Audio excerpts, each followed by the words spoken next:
Yes, പ്രിയപ്പെട്ട പ്രേക്ഷകരെ, ഏതാണ്ട് 6:30 കൂടി തന്നെ വിവിധ ഏജൻസികളുടെ എക്സിറ്റ് പോളുകൾ വരും. കേരളം കൂടാതെ തമിഴ്നാട്, പശ്ചിമ ബംഗാൾ, ആസാം, കേന്ദ്രഭരണ പ്രദേശമായ പുതുച്ചേരി എന്നിങ്ങനെ 5 നിയമസഭാ കേന്ദ്രങ്ങളിലേക്ക് നടന്ന തെരഞ്ഞെടുപ്പുകളുടെ എക്സിറ്റ് പോൾ ഫലങ്ങളാണ് ഇനി പുറത്തു വരാൻ പോകുന്നത്. ഈ 90% കടന്നു കേട്ടോ. രണ്ടാം ഘട്ടത്തിലും ബംഗാളിൽ 90% കനത്ത പോളിംഗ് ആണ് ബംഗാളിൽ അതിലെ ഏറ്റവും പ്രധാനമായി എടുത്തു പറയേണ്ടത് അവിടെ നാരി ശക്തിയാണ്. പോളിംഗ് ബൂത്തിൽ നിന്ന് വോട്ടിട്ടത് സ്ത്രീ വോട്ടർമാരാണ്. അതായത് സ്വാതന്ത്ര്യാനന്തര കാലത്ത് ഏറ്റവും മികച്ച പോളിംഗിൽ ബംഗാളിലായിക്കോട്ടെ, തമിഴ്നാട്ടിലായിക്കോട്ടെ, കേരളത്തിലായിക്കോട്ടെ ഏറ്റവും കൂടുതൽ വോട്ട് രേഖപ്പെടുത്തിയ അമ്മമാരുടെ ഒരു വലിയ നിര തന്നെ നമുക്ക് എല്ലാ പോളിംഗ് ബൂത്തുകളിൽ കാണാം. നമുക്കിപ്പോ ആദ്യം ചേരുന്നത് ഞാൻ മനസ്സിലാക്കുന്നത് രാജീവ് അല്ലെ? അത് കേരളത്തിൽ നിന്ന് തന്നെ തുടങ്ങാം. പ്രിയപ്പെട്ട പ്രേക്ഷകരെ, വളരെ പ്രധാനപ്പെട്ട ഒരു കാര്യം കൂടി പ്രിയപ്പെട്ട പ്രേക്ഷകരിലേക്ക് എത്തിക്കുകയാണ്. ജനം ടി വി സംബന്ധിച്ചിടത്തോളം കൃത്യമായി തന്നെ ഈ എക്സിറ്റ് പോൾ ഫലങ്ങൾ ഏതാണ്ട് 6:30 കൂടി തന്നെ നമുക്ക് കാണാൻ സാധിക്കും, അറിയാൻ സാധിക്കും. പ്രധാനപ്പെട്ട അതിഥികളടക്കം നമുക്കൊപ്പം ചേരുന്നുണ്ട്. പ്രശസ്ത രാഷ്ട്രീയ നിരീക്ഷകൻ ഡോക്ടർ ജി ഗോപകുമാർ, BJPയുടെ നേതാവ് അഡ്വക്കേറ്റ് VP ശ്രീ പത്മനാഭൻ, ഒപ്പം അഡ്വക്കേറ്റ് PM നിയാസ്, ജലീൽ പുനലൂർ, ഒപ്പം ഡോക്ടർ K ജയപ്രസാദ്. കൃത്യമായ വിലയിരുത്തലുകളുടെ അടിസ്ഥാനത്തിൽ കാര്യങ്ങൾ അപഗ്രഥിച്ച് പറയുന്ന പ്രധാനപ്പെട്ട വ്യക്തിത്വങ്ങളെ തന്നെ നമുക്കൊപ്പം ഈ രാത്രി, ഈ വൈകുന്നേരം കിട്ടി എന്നതാണ് ഏറ്റവും പ്രധാനപ്പെട്ട കാര്യം. ഗൗതം, അശ്വതി, ഇതാ നമുക്കൊപ്പം രാജീവ് കൂടി ചേരുന്നുണ്ട്. തിരുവനന്തപുരത്തെ എല്ലാ മണ്ഡലങ്ങളിലും വളരെ ആഴത്തിൽ ഗ്രാസ് റൂട്ട് ലെവലിൽ പോയി റിപ്പോർട്ട് ചെയ്ത ജനം ടി വിയുടെ പ്രിയപ്പെട്ട രാജീവാണ് ചേരുന്നത്. ആദ്യം ചോദിക്കട്ടെ, ഇത് എങ്ങനെയായിരിക്കും രാജീവിന്റെ ഒരു വിലയിരുത്തൽ? എക്സിറ്റ് പോളുകൾ വരട്ടെ, എന്നാലും തീർച്ചയായും പ്രവചനാതീതമാണ് മത്സരം എന്ന കാര്യത്തിൽ സംശയമില്ല. പ്രത്യേകിച്ചും 2021 11 സർവേകൾ, 11 എക്സിറ്റ് പോളുകളാണ് പുറത്തു വന്നത്. 11 എക്സിറ്റ് പോളുകളിൽ 10 എക്സിറ്റ് പോളും പറഞ്ഞത്, 10 എക്സിറ്റ് പോളുകളിലും വന്നിരുന്ന പ്രവചനം എന്ന് പറയുന്നത് LDF വരുമെന്നാണ്, അല്ലേ? ഇത്തവണ പക്ഷേ ഒരു വ്യത്യാസമുണ്ട്.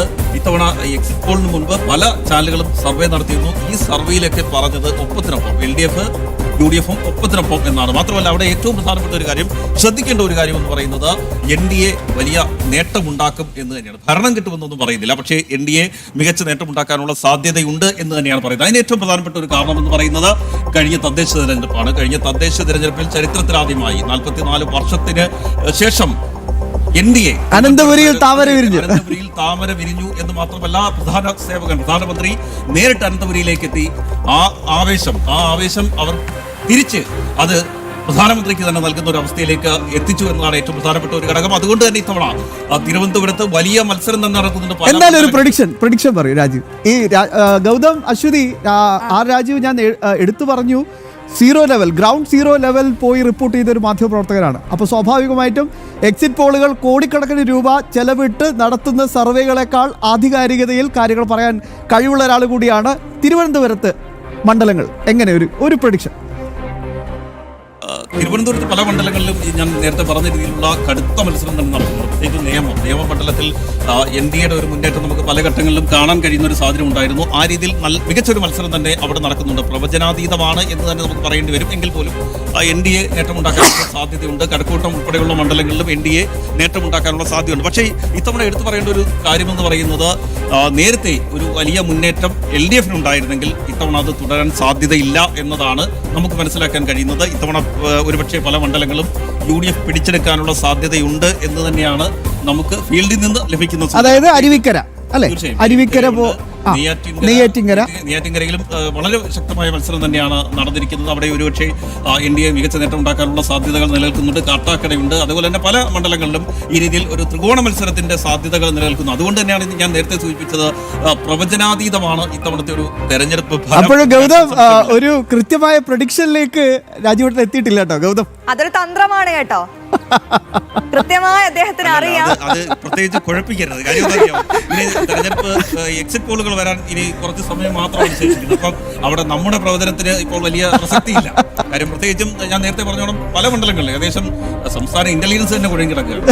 കാര്യം നേരത്തെ പലരും പറഞ്ഞു ഈ മുഖ്യമന്ത്രിക്കൊക്കെ റിപ്പോർട്ട് കൊടുത്തു എന്ന് പറഞ്ഞപ്പോൾ നമ്മൾ പല ഇന്റലിജൻസ് ഉദ്യോഗസ്ഥരുമായിട്ട് സംസാരിച്ചാൽ പറഞ്ഞത് 16 മണ്ഡലങ്ങളിൽ വളരെ ശക്തമായ മത്സരം നടക്കുന്നു എന്നാണ്. Tight fight. അതിൽ തന്നെ ഏറ്റവും പ്രധാനപ്പെട്ട ഒരു കാര്യം എന്ന് പറയുന്നത്, പല മണ്ഡലങ്ങളിലെയും മത്സരഫലം എന്താകുമെന്നത് സംബന്ധിച്ച് ആശങ്കയൊക്കെ നിലനിൽക്കുകയാണ്. അത് മുന്നണികൾക്ക് നിലനിൽക്കുന്നു, അതുപോലെ തന്നെ നമുക്ക് നിലനിൽക്കുന്നു, പല മാധ്യമപ്രവർത്തകർക്ക് നിലനിൽക്കുന്നു. ഏതായാലും എക്സിറ്റ് പോൾ ഫലങ്ങൾ ഫലങ്ങൾ പുറത്തു വരുമ്പോൾ ഒരുപക്ഷെ അത് സംബന്ധിച്ച് ചെറിയ വ്യക്തതകളൊക്കെ ഈ ഉണ്ടാകും. 24 മണ്ഡലങ്ങൾ, ഈ 16ന്റെ കൂടെ ഒരു പ്രധാനപ്പെട്ട 8 മണ്ഡലം കൂടി, അങ്ങനെ 24 മണ്ഡലങ്ങൾ. അതിൽ കഴക്കൂട്ടമുണ്ട്. തിരുവനന്തപുരത്തെ സംബന്ധിച്ചിടത്തോളം പല മണ്ഡലങ്ങളുണ്ട്. സ്വാഭാവികമായിട്ട് അവിടെയൊക്കെ ടൈറ്റ് ഫൈറ്റ് നടക്കുകയാണെന്നുള്ള റിപ്പോർട്ട് കൂടി ഉണ്ട് അല്ലേ? തീർച്ചയായും വളരെ ശക്തമായ മത്സരം തന്നെ നടക്കുകയാണ്. ഏതായാലും മുന്നണികളൊക്കെ വലിയ ആശങ്കയിലാണ്. ഇപ്പോൾ ഈ പറയുന്ന എക്സിറ്റ് പോൾ ഫലത്തെ നമ്മൾ നോക്കിക്കാണേണ്ടത്.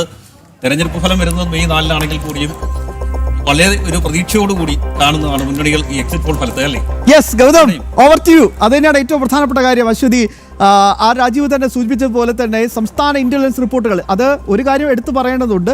ആ റിപ്പോർട്ടുകളിൽ പലതും വലിയ രീതിയിൽ തന്നെ ആത്മവിശ്വാസത്തോടു കൂടി CPM കാണുന്നുണ്ട്. മുഖ്യമന്ത്രി സത്യപ്രതിജ്ഞയ്ക്കായി പന്തലൊരുക്കാൻ തീരുമാനിച്ചിട്ടുണ്ട് എന്നൊരു വാർത്ത കൂടി പുറത്തു വന്നിട്ടുണ്ട്. Over to U.